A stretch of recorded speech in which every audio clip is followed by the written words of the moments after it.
make a ritual out of it. Oh my God, I'm sweating profusely.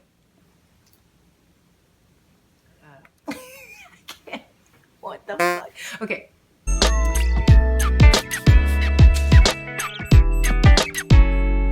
Okay, guys, I have a pretty big win for you this week, and I'm still kind of reeling from it. I'm talking manifesting, and let's begin. I'm Dina Haynes. I'm an author of a contemporary romance series as well as a paranormal romance series. You can find them on Amazon. Just look up Dina Haynes.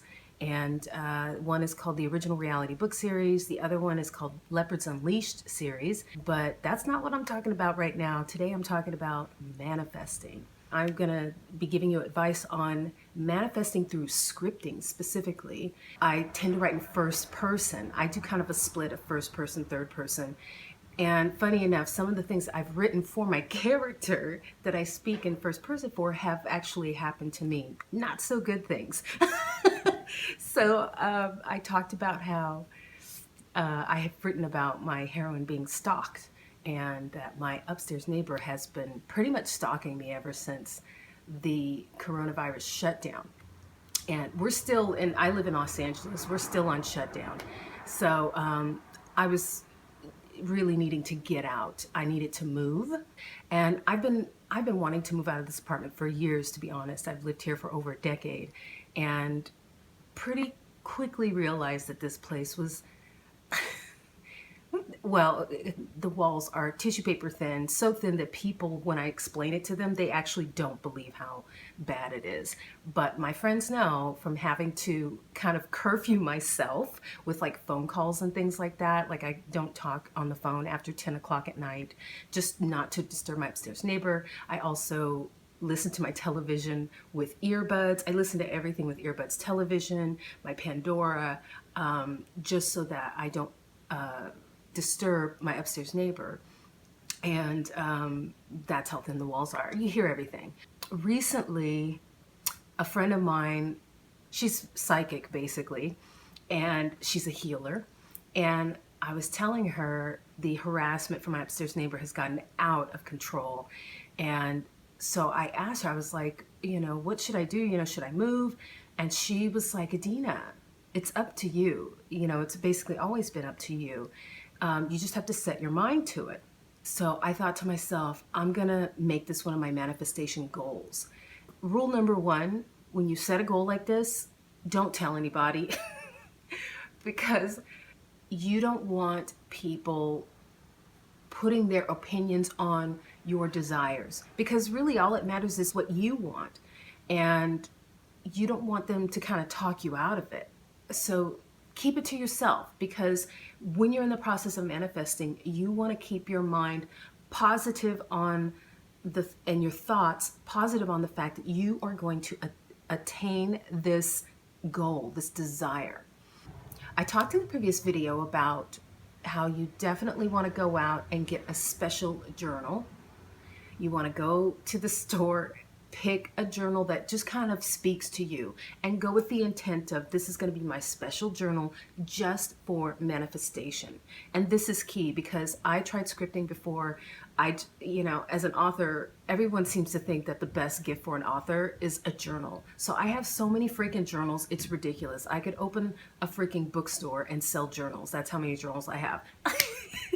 And they all have like little bits and pieces of writing. It's ridiculous. Don't do that.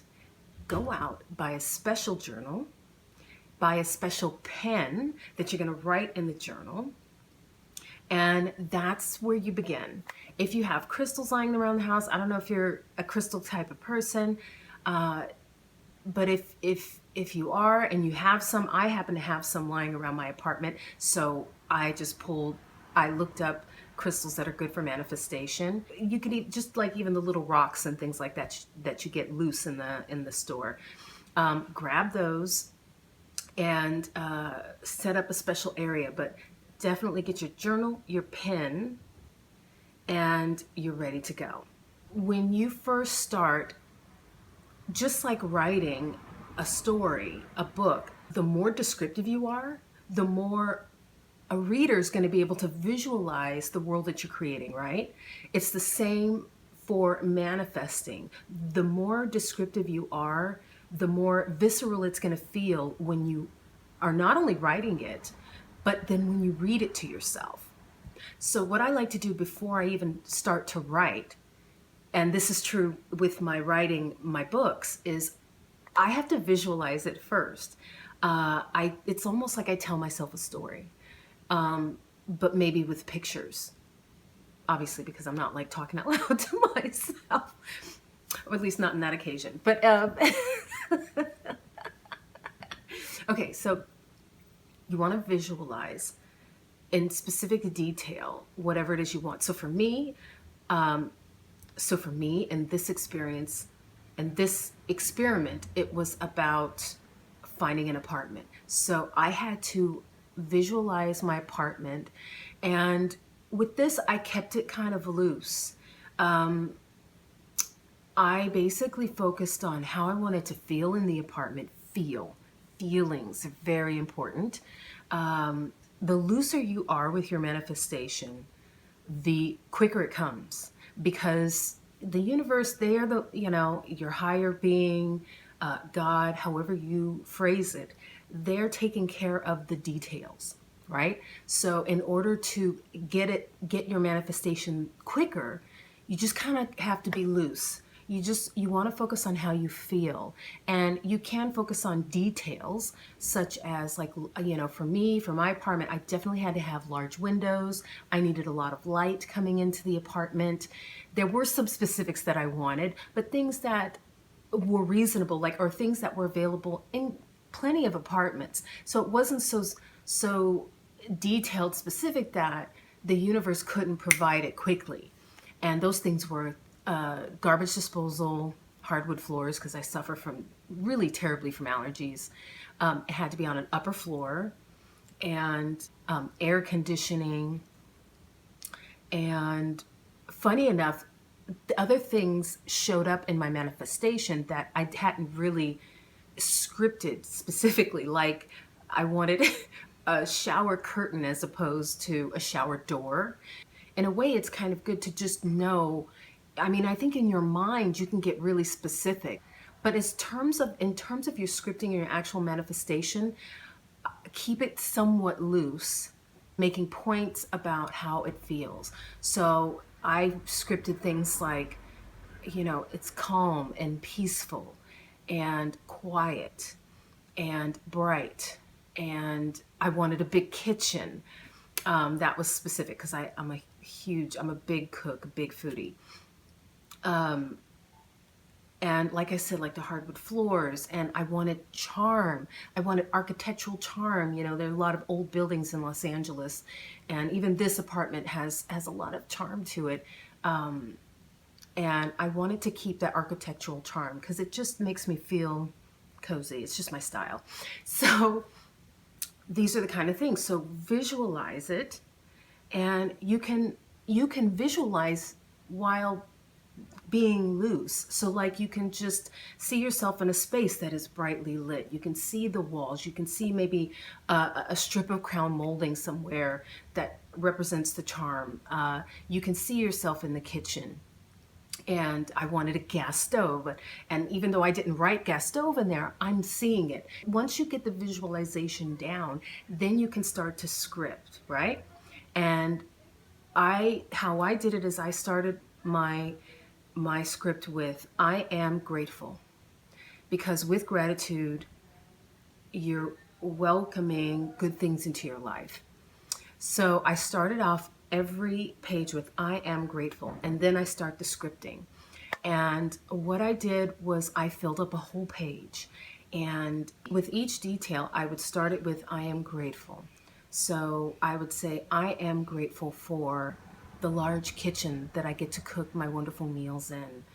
And I would say, I am grateful for the wonderful, the comfy furnishings that I get to furnish my apartment with.